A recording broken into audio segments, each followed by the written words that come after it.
jealous, I don't need a like to get it poppin', but these bitches in my business call me out to choosing violence. If you see me out in public, you don't know me, keep it silent. Hello everyone, welcome to my channel. I am Star, a stay-at-home mom of two, and this is my space on the internet where I share parts of my life with you guys. So in today's video, I want to talk about something that has happened in my life recently, and as you guys can see in the title, I'm going to be talking about me moving out of government housing, my experience there, and me moving into non-government, non-subsidized housing, the good, the bad, all that stuff. I'm going to go ahead and get right into the video, but before I do, go ahead and like this video and subscribe to my channel, and also hit that notification bell button. But without further ado, let's go ahead and get into it. I want to start out by talking a little bit about my life before moving into government housing. I was living at home with my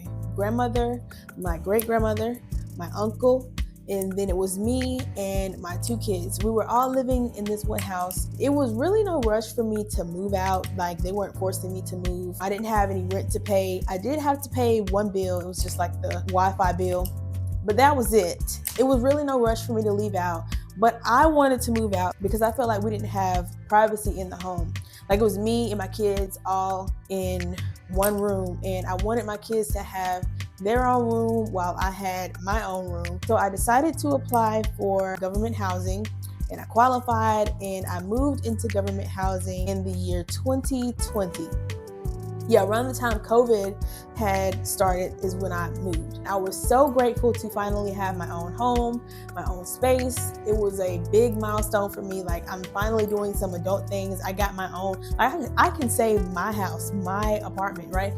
Well, it was great for a while until it wasn't. And it wasn't necessarily anything like super bad, but it was just things that made it feel not like home to me and made me realize that I had to get out of there. But one of the things that made home not feel like home, I didn't have the privacy that I wanted. I don't know if this goes for every government home or every subsidized housing, but we had inspections just about every other month, and if your house wasn't exactly how they wanted it, you would get a violation. And that was kind of stressful for me to make sure I was keeping my house exactly how they wanted it all the time, because with two autistic kids, if y'all have autistic kids, if y'all have young kids in general, y'all know that young kids are feral and they will mess up something faster than you can clean it up. So I would clean and clean and clean and clean and clean, and they would mess up and mess up and mess up and mess up,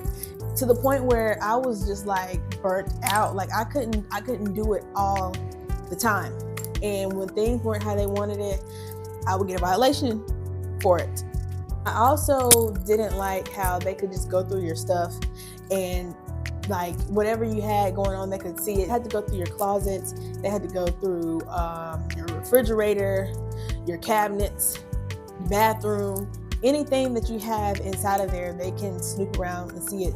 So even though we had a little bit more privacy compared to with me living at home with my grandmother, it still wasn't a lot of privacy. If you didn't have like a sticker to put on your car door after 11 o'clock, they would tow your car. So that was another thing that kind of just made living there kind of like off-putting. And the last thing, the neighbors that had recently moved there, they were just causing a lot of trouble within the entire apartment complex. I was just like, we gotta get out of here. So I did what I had to do to get us out. So we finally moved out of the old apartments in July of last year. And let me tell you, there are so many differences compared to when I was living there versus living here. And I would touch up on everything, but I'm just gonna give you guys a few things I can note just off the bat. Number one, the main reason why I left was because I wanted more space for me and my kids. So in my old apartments, in my kids' room, it was only enough room for like a twin size bed and a TV stand and a TV. Like, it had a closet in there so you could put like a dresser in the closet, but after you put the bed and the TV in there, like, it wasn't really enough space for my kids to run around and play.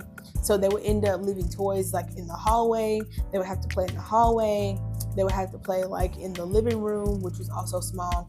And it was just, it would create more of a mess having to pick up toys everywhere because they didn't have room to play in their rooms. Living here, we all have bigger rooms, and my kids have rooms big enough for me to put queen size beds in there. They both have queen size beds in their rooms, have TV stands, they have a dresser, and it's still enough room for them to play. Now, one of the rooms I'm still working on fixing up, but it does have a queen size bed in there. I need to get like a bed frame and just like fix up both of their rooms so it can be more comfortable for them. My room is pretty big. I have a full bathroom in my room. And I know that's not like a super big deal, but it is a big deal for me because that's something that I've wanted, like my own personal bathroom. And my kids have their own personal bathroom too. So if I don't want them using my bathroom, they have their own bathroom. If I have somebody spend the night, they can use that bathroom and I can use my bathroom. I have so much space that it is still pretty empty in here. So I took the things that I had in my old apartment and I brought it here, which was like a couch, my TV stand, my kitchen table, and stuff like that. And in the old apartment, that filled up my apartment because the living room was pretty small. Like all of the rooms were pretty small, but now putting the same things in here, it's still pretty empty. Like I can hear my echo a lot in the living room. I can hear my echo a lot in this room as well. And we also have a sunroom that I plan on fixing into something. I don't know if I want to make that a vanity room or like a movie room or whatever. So many options, but so little money right now. But it is gonna get fixed how I want it. But just right now, it's just ideas. I'm so happy that we have more space in our house. Another pro about living here is that we have a playground, a dog park, we have a pool area, we have a gym, and we have a laundromat in the office area. And we also have washer and dryer hookups here as well. Now that compared to living in my old apartments, we only had a playground, which was gone by the time I had left. They had took it down because like it was a lot of trees and bushes and grass out there. Kids could have got hurt, snakes could have got out there, all that. So by the time I left, they had took the playground down. And they also had a washer and dryer hookup beside the office, but it was only 2 washers and 2 dryers without the entire apartment complex. So it was everybody fighting to use the washers and dryers. So a lot of people would have to go to the laundromat to wash clothes because we didn't have a washer and dryer hookup inside of the apartments.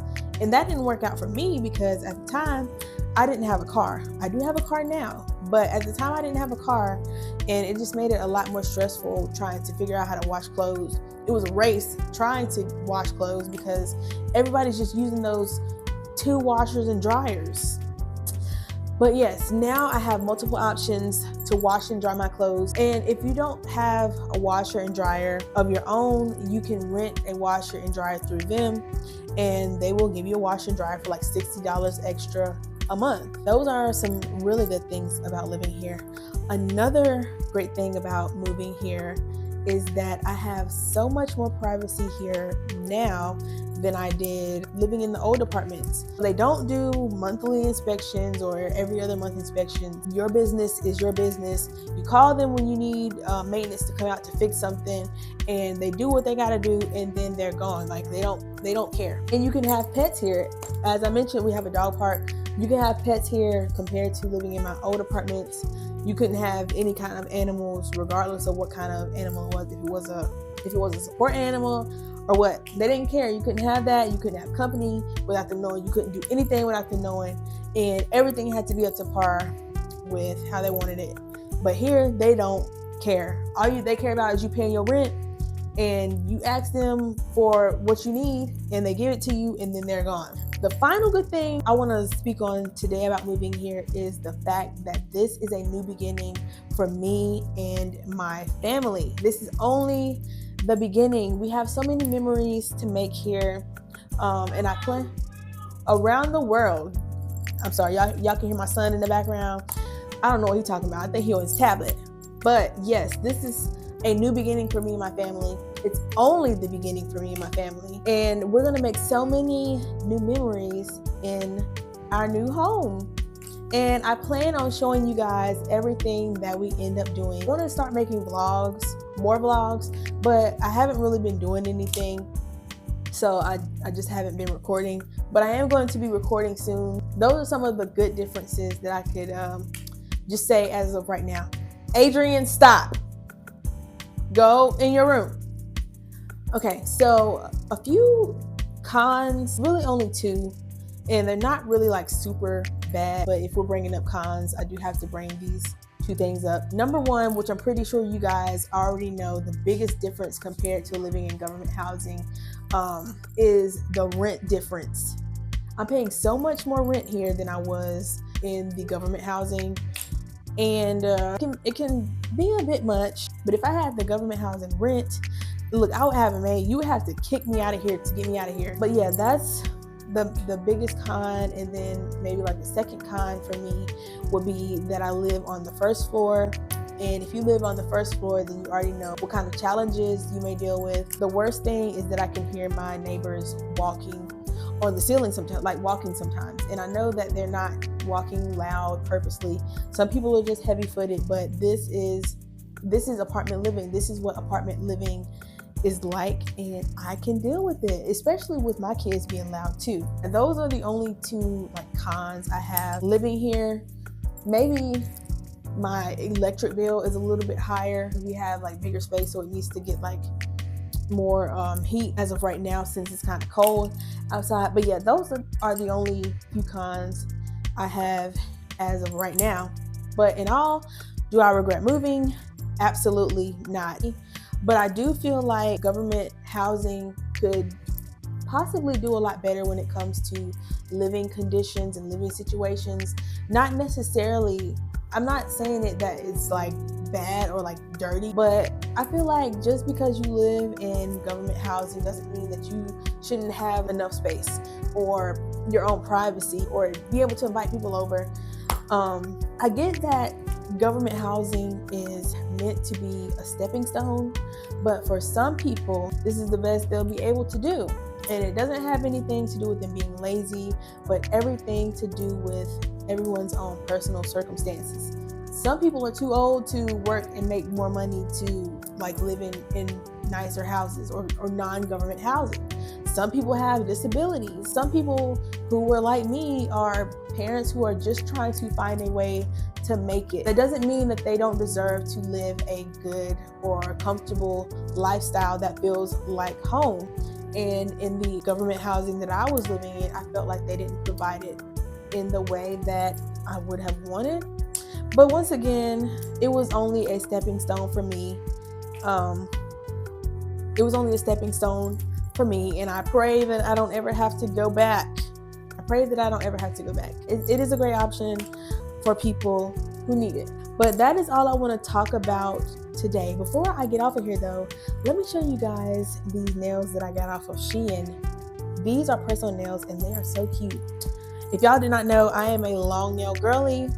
I did have some super long nails in one of my previous videos. It was a video about me talking about my brush reduction, and those things were ridiculously long. And even though I am a long nail girly, I cannot wear my nails that long. Like, this is the longest I can go. This is the longest I can go and still be like functional with everything that I need to do.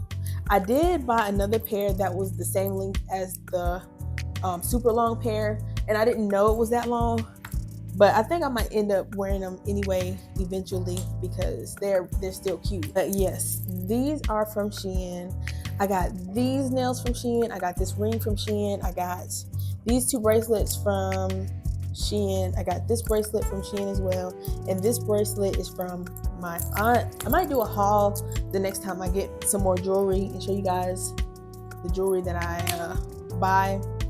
And I want to start making hair tutorials as well. I was going to make this video while doing my hair, but I didn't feel like doing it right now. And my hair still looks okay. This is also synthetic hair, by the way, that I have not combed through or did any kind of maintenance through. I might do a video talking about that later as well. But enough of me rambling. If you haven't already, go ahead and like and follow my page so that you can be in the loop when I make more videos. I'm trying to get support, as much support as possible, and it's free to support people, so why not do it? Yeah, enough rambling. I need to make me some food, but until next time, I am out of here. Bye.